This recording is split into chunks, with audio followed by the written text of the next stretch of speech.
karag-karag, welcome back to my vlog. Isang magandang gabi sa inyong lahat. Mula dito sa Lasak City, nawala ako na parang bula, no? At muling nabuhay ang kalag at kaluluwa ni Kuragan sa chismisan sa mundo ng beauty pageant. Brown out kagabi mga karag-karag.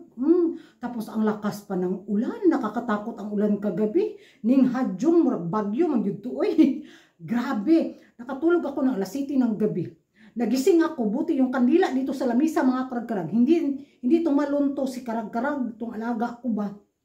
Nako, pagising ko, hala, bumalik na yung kurinti, yung mga 4 o'clock ng madaling araw. Pagtingin ko yung kandila ko nasa lamisa, nagdinaphag yun yung dagway ni Kuragan. Buti yung ano lang siya, yung nasa baso bitaw, sus pastilan, sa una lang jud. So yun yung kaganapan sa personal life ko, no? At kanina din, run out na naman mga karag-karag, kaya na-late talaga ako sa mga chismisan ngayon sa mundo ng beauty pageant, pero hahabol ako para sa pangkabuhayan showcase. Para ni sa kuanoy ekonomiya ba? Laban! Kita niyo naman pinaghandaan ko to. Mura kong kaluparon sa akong minupusal outfit with matching the hairdo na pa-flower ni Kuragan. Viga, kaitag dagway. At eto na nga mga karag-karaga, mga pasabog na revelasyon ng mga chikat, mga pinagchichismisan ngayon ng mga active na mga chismosa sa social media. Nako, baka muli daw magbabalik loob ang mga Pinoys sa papageant ni Uncle dahil balita-balita at bulong-bulungan nga ngayon nasasabak daw sa Miss Grand Philippines 2024 si CJ. Ang pambato dati ng Zambales sa Miss Universe Philippines.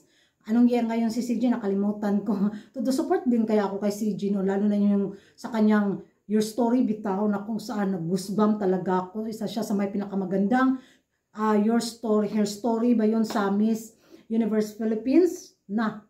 So sa taon na to, muling bubuksan daw ni CJ yung ano niya, pintuan sa pageant.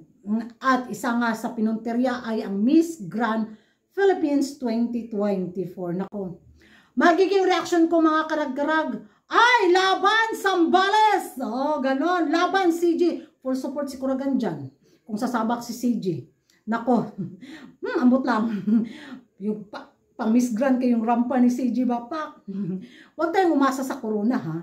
Pero yung laban na ibibigay ni CJ sa darating na Miss Grand Philippines 2024, kung sakaling magkatotoo man itong chismis na to, ay nako, mabubuhay na naman ang papageant ni Maring Arn. Diba? At kung sakaling makoronahan si CJ sa taon na to sa MGI Philippines 2024, andun, support. Sugod mga pins, pero sa laban, sa journey ni CJ, hindi sa papageant ni Uncle. Hindi natin alam, di ba? Kasi alam naman natin pagdating naman talaga sa pasarela, sa kayang-kaya naman talaga ni CJ makipagsabayan doon sa pa-speech nila na memorize, bitaw, the war and violence, o mga pag ganun. Kayang-kaya niyan. Yung hair story nga ni CJ na parang goosebump tayo, lalo na kaya pag andun na siya ba sa stage na ewan ko na lang kay Uncle kung ano pa yung ano. Pero mahirap umasa. Pero bibigyan niya talaga ng pak at bongga ang laban. Ang ano, papageant ni Uncle. Kung sakaling, totoo nga ang chismis na to. Laban CJ, yes! Happy ako mga karag-karag. Napakagandang good news nito. Ambot lang. Ewan ko sa inyo mga karag-karag ha. Alam naman natin na hindi na tayo pwede magpautok pa kay Uncle. Pero, well, kung sasaling nga si CJ, well, support tayo sa pambato natin. O, di ba? Yung i-share natin siya ba na, diha. Wag si Uncle, ganon. Mahirap makakuha ng golden crown. Hate na hate niya ang Pinas. Hindi pa niya mahanap yung kandidatang gusto niyang bigyan ng ginintuang corona. Or ayaw lang talaga niyang bigyan ng ginintuang corona ang Pilipinas para hindi na Grand Slam. Ganun lang yun.